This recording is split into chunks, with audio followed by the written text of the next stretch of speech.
Tapi tempat ibadah di musala ada ketiga warung halal, malu ada sisa. Pagi ini bagi. Hanya yang berarti mah Laki-laki 200 laki-laki 200 penduduk ya. Jumlah penduduk. Jorong ya. itu lagi 1000 Pak. Nah, yang jorong ini jorong. Iya jorong kita masuk. Kakaknya apa? Kakak mungkin sekian ada sekian 300 1000 lah. 1000 lah berarti ya. 1000 laki-laki perempuan separuh-separuh. Ya. 500 Pak ya. 500 laki-laki. Kurangnya anak-anak. Belum balik. 600 Pak. 900. Lalu dia orang kilometer. Itu udah sepuluh dari pengajian penduduk. Jadi balik. Balik ada ini. 300 Pak ya. Ya. Itu sama dengan namanya DPP.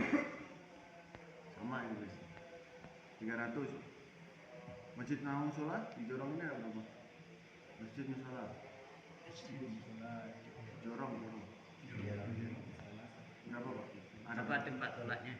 Iya, tempat sholatnya Masjid sama Jorong Musola. Lima masjid satu. Surau. Itu yang terdengar itu tuh masih di surau. Kenapa? Ada di depan yang ada 1, 2, 3. Ada di atas itu. Surau ada 5 yang berfungsi. 5. Berarti 6. 6. 6 sama masjid. 300 bagi 6, 50 Pak. Ya. 1, 2, Takut jadinya. banyak tamu benar. dikurangi 8. 42 kemana Pak? Ekor. Hah? Dekor ini. Apa? Tekor. Jadi jumlah. Sholat di rumah. Yang sholat di rumah berapa Pak? Yang sholat rumah berapa dari 42 itu? Yang kena dari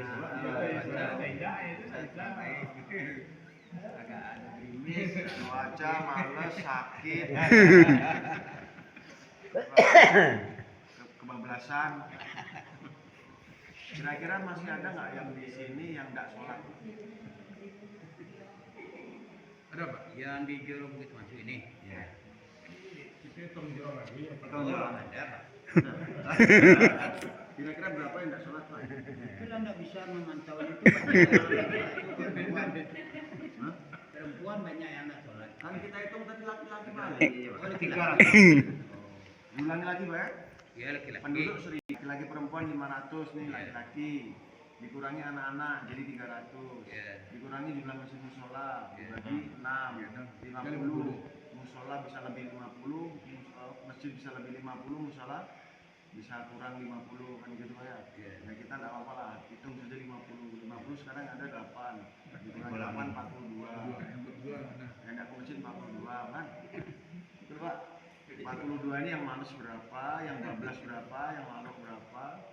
Coba Yang pendingin berapa? berapa kan gitu Pak. Makanya sekarang pertanyaannya apakah ada orang di Jorong kita ini yang belum sholat, yang enggak sholat? Ada Pak? Barangkali sholat itu banyak. Kan udah dibagi Pak 55. Iya. Dari bagi.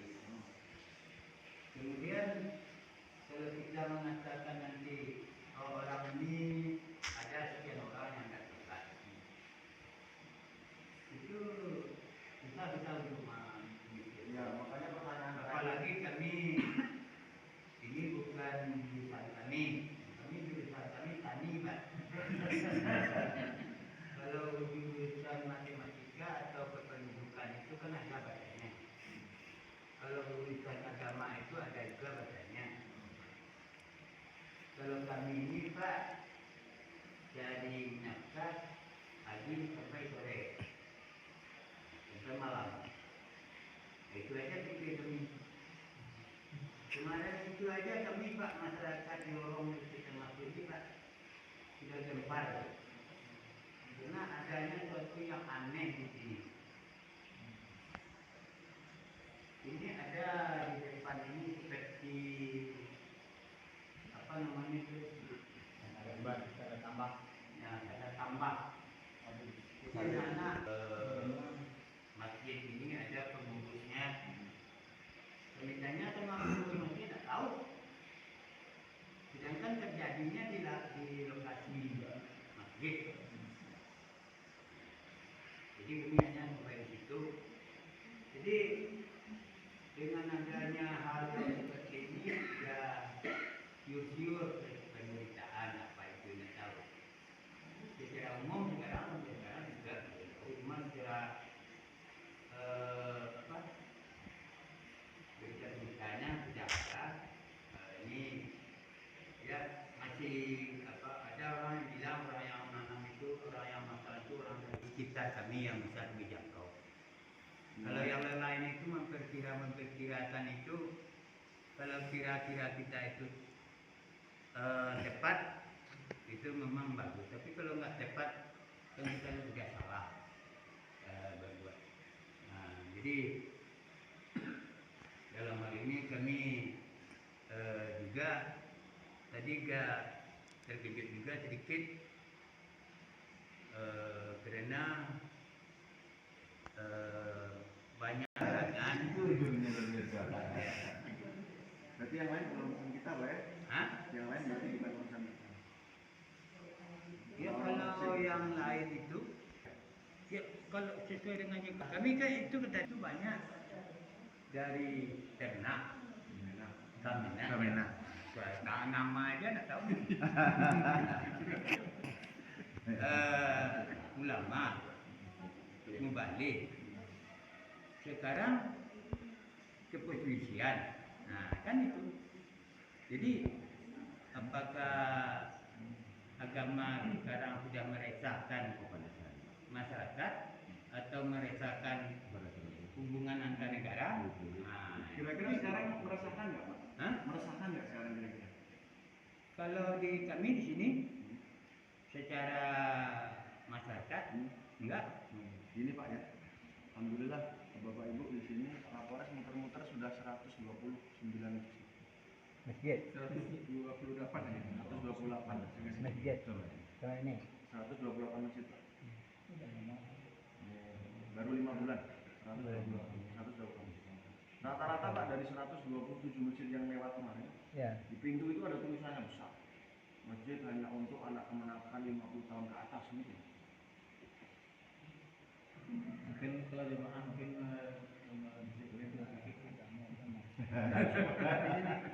Ini alhamdulillah Pak masih ada berapa tadi Pak? 8. Ada jemaahnya 2. Ada jemaahnya satu anak-anak, satu laki-laki, ini satu imamnya muda, anak satu, laki-laki satu. Di dekat-dekat kampung. Sirama Fajar. Ada. Maksud saya Pak, begini. Kalau tadi dibilang meresahkan, ini alhamdulillah Pak ya. Jadi begini Pak. Maksud tujuan kita ini Pak sekarang ada korelasinya Pak yang tadi disebut Bapak katakanlah meresahkan. Karena gini Pak. Kalau saya hitung-hitung yang sekarang masuk dalam penjara saya ini, saya kan punya kos-kosan Pak, namanya penjara. Banyak Pak yang masuk. 171 yang sudah lulus, 17 yang sekarang ada di dalam. Jadi 188 yang masuk penjara saya, yang sudah lulus dan yang masih ada. 171 lulus, 17 di dalam. 171 dan 17 itu yang 188, semuanya orang Tanah Datar. Yang kedua, alhamdulillah semuanya orang Islam. Yang ketiga, kalau ditanya mereka dicek ngaji, baca Quran, bisa semua. Kemarin yang tidak bisa ngaji cuma 2. Alif, ba, ta, sa, itu ngajinya. Nah sekarang begini, fenomenanya ada orang Islam, orang Tanah Datar bisa ngaji, yang kemudian di sini itu ada namanya Sumpah Sakti Titik Malapala, yang namanya adat bahasa di Sarawak, yang namanya luar nanti, kok bisa? Ini masalahnya tuh di mana? Kok bisa? Harusnya enggak loh, betul Pak? Harusnya enggak kayak gini loh, kampung kita ini. Kok bisa kayak gini? harusnya enggak. Nah sekarang kita mau cari masalah ini, apa sih masalahnya? Ya kan Pak? Yang kedua, kalau masalahnya itu sudah ketemu, penyebabnya apa? Ada masalah, penyebabnya apa? Yang nomor tiga, yang paling penting ini adalah bagaimana cara menyelesaikan. Kan pasti kita ngomong gitu, ini masalahnya Pak, terus solusinya apa kan gitu. Dan yang keempat, siapa yang harus bertanggung jawab menyelesaikan? Ini tugas tanggung jawabnya siapa? Nah maka 4 hal itu nanti akan menjawab dari pertanyaan Bapak. Masalahnya ini Pak, banyak sekali masalah itu. Pasti kan kita harus tahu penyebabnya apa. Motornya tiba-tiba mati Pak, terus Bapak tinggal di pinggir jalan, enggak kebanyakan masalah itu. Dicari Bu, apa sih? Oh mati Pak, businya mati, bensinnya habis kan gitu. Terus kemudian solusinya apa?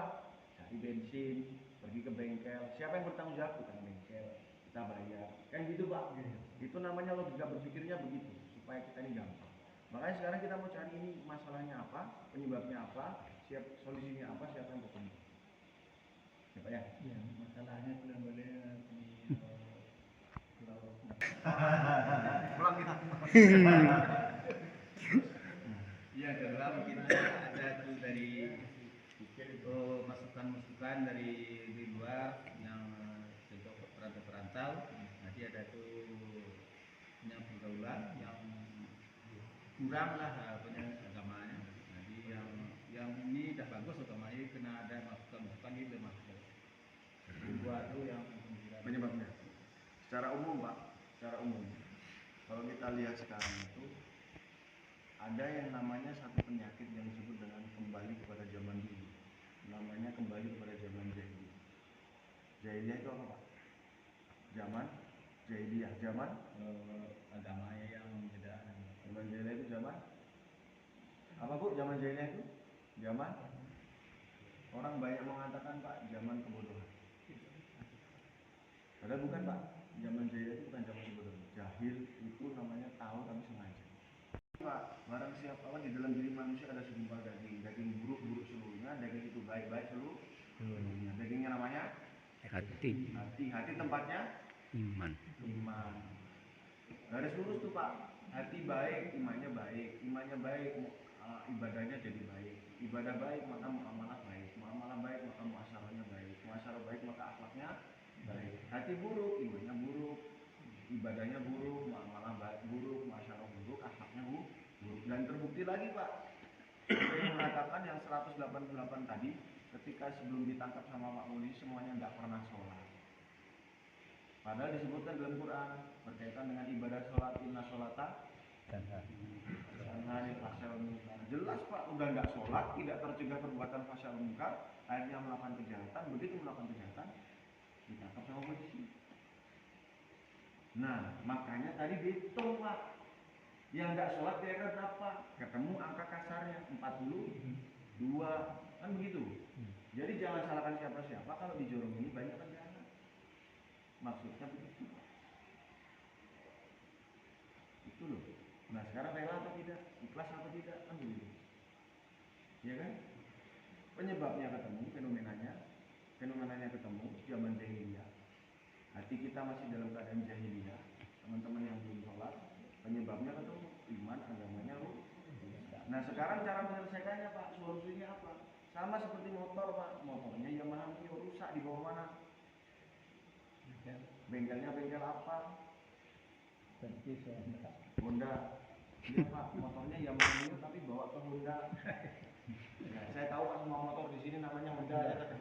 Sama kayak kampung saya Pak ya, sama. Semuanya Honda, Vespa pun dibilang Honda. Tapi kalau berbicara masalah merek, kalau motornya Yamaha Mio, kalau rusak dibawa ke bengkel motor, motornya motor Yamaha, ketemu sama mekanik yang ahli mesin metik Pak. Yamaha manual nggak bisa, dia otak-atik Yamaha metik. Mesinnya mesin Yamaha, Yamahanya Yamaha metik. Motor saja kalau rusak harus treatmentnya, harus cara memperbaikinya tepat sasaran Pak. Bagaimana dengan iman hati manusia yang rusak, dibawa kemana Pak? Dibawa kemana Pak? Iman dan hati manusia rusak, mau diservis, dibawa kemana? Puncak Batu Pak. Atau sebelah nih Danau Singkarak, dicemplung gitu nanti pulang-pulang gitu. Itu maksudnya. Maksudnya itu. Jadi kalau sudah jelas iman dan hati manusia rusak yang menyebabkan ibadah rusak, muamalah masuk rusak, mau diperbaiki, bawa ke masjid. Solusinya itu. Untuk apa mensajikan yang sedih. Apa Pak? Yang mau untuk mensajikan yang benar sedih. Nah, sulit itu Pak kalau saya berbicara. Sulit itu bisa atau tidak? Bisa. Masalahnya di situ terjawab lagi. Kita tidak boleh sekarang bilang urusan masing-masing Pak. Yang agama ngurusi agama, yang petani ngurusi sawah, yang polisi ngurusi keamanan. Tidak bisa. Tidak bisa. Ini Pak, kita lagi kumpul, 2 orang datang sini. Bilang sama Pak Imam, Pak Imam izin, tidak mau rusak masjid kami. Tidak mau congkel-congkel jendela, tidak mau pecah-pecah kaca, tidak mau robek-robek ini kapet. Kami hanya mau minta izin memotong tiang masjid. Potong. Boleh Pak? Boleh? Kenapa tidak boleh? Masjidnya?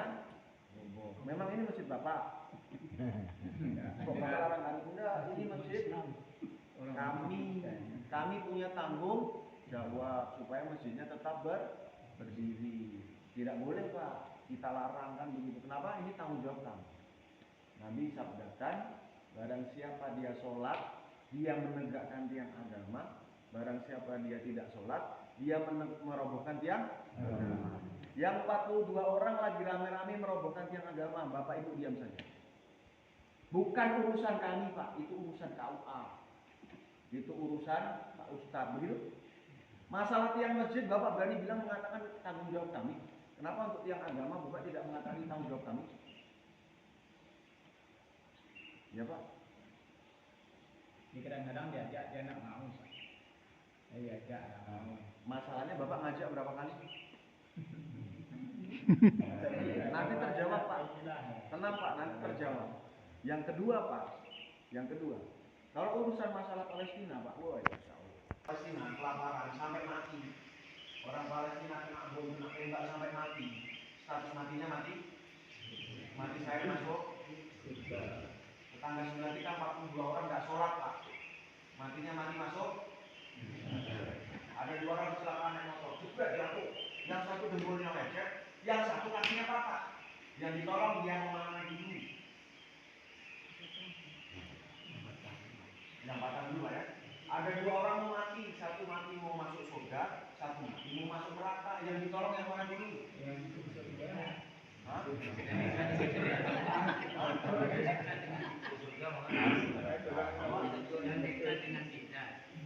Iya, bukan pertanyaannya dari itu. Ada orang mau mati, satunya mati mau masuk surga, satunya mau mati masuk neraka. Jadi harusnya yang Bapak yang 42 tadi Bapak harus ikut. Gimana nih caranya nih? Banyak orang yang belum sholat apa? Ini jorong sini. Betul Pak. Makanya harus berbelakangan. Yang kedua Pak, dulu zaman pemilu. Bapak Ibu masih ingat mereka. Oh gimana kok satu orang lolos nih? Jangan-jangan pemalsuan nih. DPT-nya tidak masuk, dia lolos nih. Betul Pak? Yang kedua orang partai. Boleh nggak lolos nama mereka dari partai mereka sehingga Bapak Ibu tidak coblos partai mereka? Tidak boleh, tidak mau mereka. Sampai akhirnya Bapak disuruh paksa supaya coblos partai mereka, betul? Bapak dikejar-kejar sampai jam 11:30 jam 10. Namanya serangan fajar, betul Pak? Dibawa amplop, betul Pak? Amplopnya berapa sih Pak? Betul nggak? Betul nggak Pak? Ini kan fenomena. Yang mana kalau memang Bapak ini salah nyoblos Pak, resikonya kecewa 5 tahun, betul nggak Pak? Ini bagaimana resiko kecewanya kalau ada orang, apalagi 42 orang nggak sholat Pak. Suatu sholat yang ditinggal dengan sengaja kata kita minum Pak, kata hadis, itu akan masuk dalam neraka selama 1 hukum. 1 hukum lamanya 80 tahun. 80 tahun 1 hari akhirat sama dengan 1000 tahun di muka bumi. Jadi satu orang ulama mengatakan 1 kali sholat tidak dilakukan, sholat tinggalkan dengan sengaja, dia masuk dalam neraka selama 280 juta 800.000 tahun. Kita diam saja, bukan urusan saya menang kali kalau misalnya Pak. Begitu Pak. Nah kalau itu anak kemenangan kita, urusannya siapa?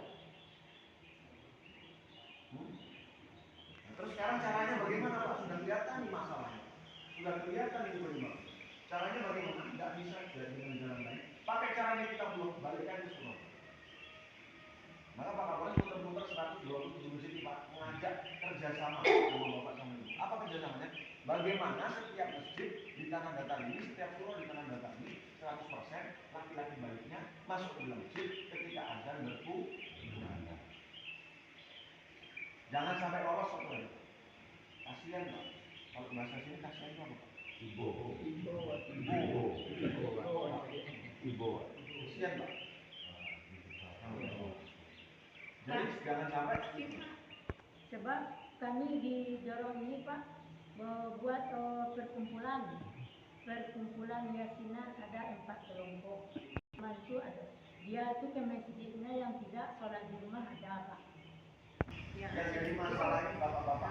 Cuma bapak-bapak. Ya yang banyak masuk penjara ini bapak-bapak. Iya. Kalau ibu-ibu insya Allah, makanya saya biasanya pisahkan. Iya. Ya, Bu ya. Ya mungkin hatinya belum terbuka. Nah, Mas, makanya yang mau kita bicarakan ini, Iya. siapa ya? Maka akhirnya Pak 100% laki-laki balik caranya bagaimana? Caranya Pak, nggak lain nggak bukan, diusahakan. Bagaimana cara mengusahakannya begini Pak? Orang semuanya tahu ada masjid, melihat di masjid, betul Pak? Betul. Tapi kenapa tidak datang ke masjid? Seperti seolah-olah tidak melihat. Jadi yang tidak melihat itu bukan mata, tetapi mendengar azan, tapi tidak datang ke masjid. Bukan telinga yang tuli, tetapi hati dan hatinya buta dan tuli. Sekarang kalau ada orang buta sama tuli di tengah rel kereta api duduk, apa yang kita kerjakan? Yang pertama pasti kita mengatakan ditolong Pak, betul? Yang kedua caranya di telepon pakai handphone, saudara di tengah rel kereta api, jangan begitu. Nggak bisa buta dan tuli Pak, pakai ini. Halo saudara di tengah rel kereta api, jangan begitu, perhatian, gitu. Nggak bisa buta dan tuli. Nah sekarang bagaimana caranya Pak? Cara paling bagus, Bapak datang ke sana. Nggak bisa pakai tek Pak. Datang ke sana, dilus-lus tubuhnya, supaya tahu. Jangan dikagetin ya Pak. Kalau Bapak langsung tarik, pukul dia. Bapak langsung angkat, meronta-ronta. Karena buta dan betul Pak. Maka cara paling baik datang ke sana, dilus-lus tubuhnya, supaya tahu ada yang sayang sama dia. Setelah tahu, setelah dia nyaman, angkat pelan-pelan, baru dipindahkan. Itu cara terbaik. Kalau Bapak pakai mic, Bapak dikatakan udah tahu orang buta, diteriak-teriak. Orang tahu orang buta, Bapak yang begini. Betul Pak? Jadi cara terbaiknya dijemput. Nah sekarang saudara muslim kita buta dan tuli hatinya. Cara terbaiknya supaya dia masuk dalam masjid bagaimana? Bapak datang ke sana, dijemput, bawakan lamang santai, duduk, makan enggak? Bawa, habiskan dulu enggak? Azan berkumandang. Setelah makan kita ke ya. Tapi kalau nggak ada niatnya dari hatinya, nggak apa-apa. Mau siapapun dia nggak mau. Nanti akan kita jawab. Tenang, nanti ada jawaban. Sekarang masalahnya kita jawab ya. Saya sholat, istri saya sholat, anak saya sholat, urusan orang lain nggak sholat bukan urusan saya, betul? Ini yang jadi masalah pertama. Makanya sekarang nggak boleh kita ngomong, nggak boleh, harus ada kerisauan. Kenapa Pak? Door to door menjemput itu membuktikan kita sayang kepada umat sebagaimana sayangnya Nabi Muhammad SAW kepada umat. Ya Pak. Nabi jemput nggak? Jemput. Nabi berapa kali datang kepada Abu Bakar? Nabi datang berapa kali kepada Abu Jahal? Nabi datang berapa kali kepada orang yang lain? Abu Thalib, pamannya. Berapa kali Pak? 1 kali? Bosan? Selesai? Paling kuat orang selesai? Bosan? Mundur? Enggak. Nah sekarang Pak, kalau Bapak tidak mengerjakan itu, mohon maaf Pak, secara sunnah kita tidak mengamalkan ini. Nabi hari-hari berpikir umat Pak, betul Pak? Nabi hari berpikir umati, menjemput umati, berdoa umati, berpikir umati, merisaukan umati, menangis umati. Hari-hari sekarang kita berpikir, bukannya tidak boleh Pak, boleh. Hari-hari tapi istiqomah berpikir, tidak jauh Pak dari urusannya Hari-hari bergerak di TV, hari-hari menangis di TV, hari-hari mendoakan TV, hari-hari menjemput TV. Nabi bilang mati, kita bilang TV. Ketemu di Telaga Kausar, dikasih air minum sama Nabi.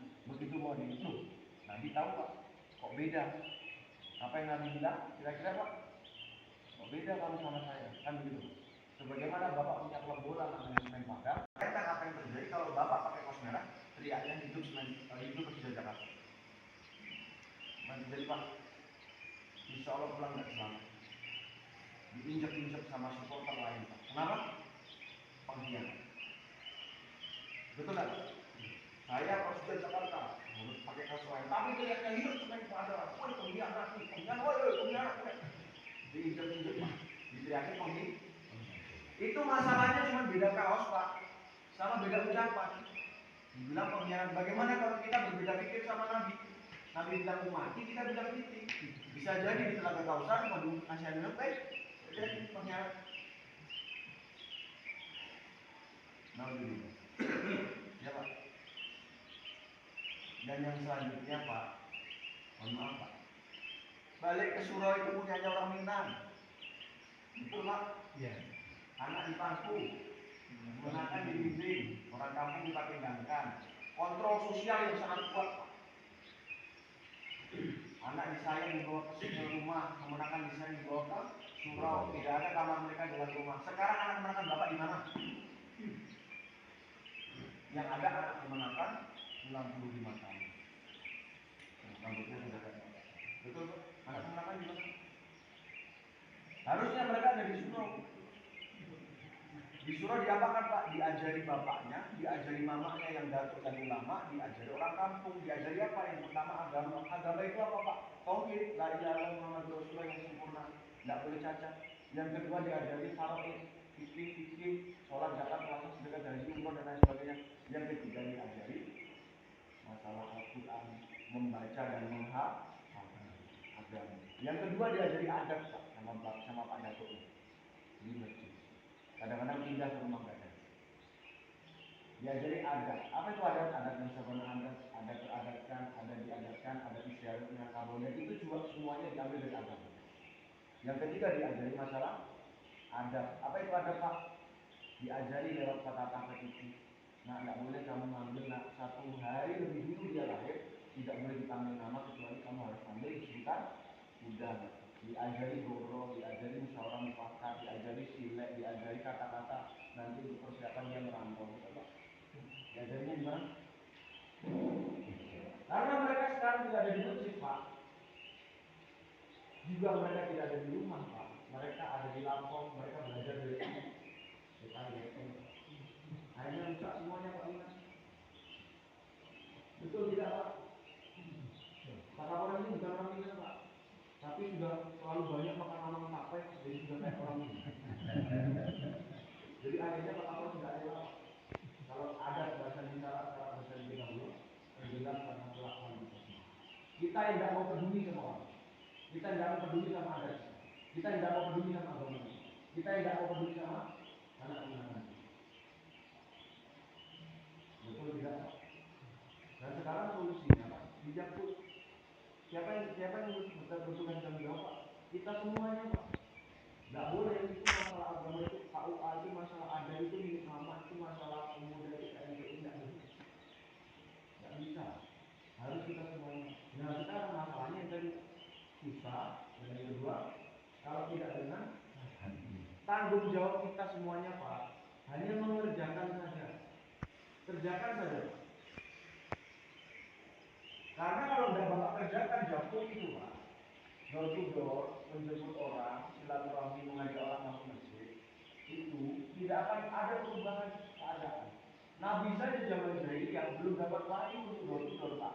Umat tidak berubah. Ada Nabi Pak, bukan buya, bukan ustaz, Nabi. Nabi tidak door to door. Jahiliyahnya tetap Nabi zaman jahiliyah tetap berjalan. Nabi hanya bisa nangis di atas buah-buah itu. Begitu Nabi dapat wahyu, Istirahat lagi sholat. Begitu Nabi dapat wahyu, ya ayah muda saya hewan berjimut kumpa ambil. Berbilang kalau kamu warok bapak pengabit takbirkan, besarkan asma Allah Subhanahu wa taala. Jadi diundur-undur, mendapatkan kalimat la ilaha illallah. Baru umat berubah, Pak. Dulu sebelum Nabi dakwah, sidik, amanah, tabligh, lakona. Begitu Nabi dakwah, rontok gelarnya, Pak. Tapi imbasnya, efeknya, Sayyidina Ali masuk Islam, Sayyidina Abu Bakar masuk Islam, Sayyidina Abu Ubaidah masuk Islam, Sayyidina Utsman masuk Islam, dan lain sebagainya. Jadi sekarang kalau Bapak akan kerjakan, masih kosong. Yang nomor dua, Pak, kerjakan. Yang nomor dua, istiqomah. Kenapa? Sampai kita semuanya mati. Kenapa? Kalau tidak istiqomah, maka hilang di suasana agama.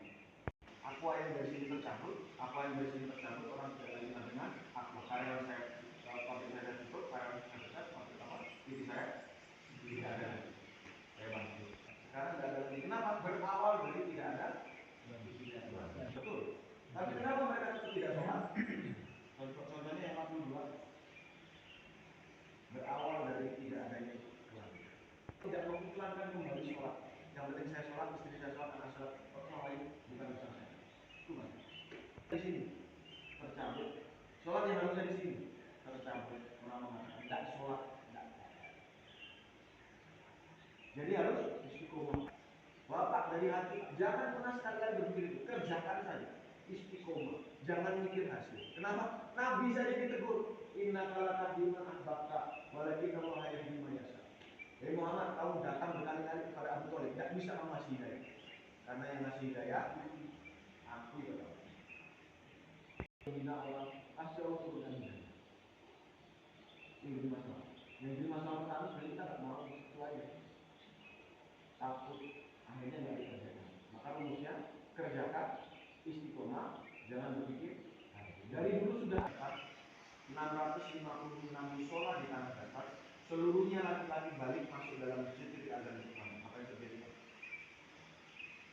Kata Quran, walau anna ahlal qura amanu wa taqaw fafatahna alaihim barakatin minas samai.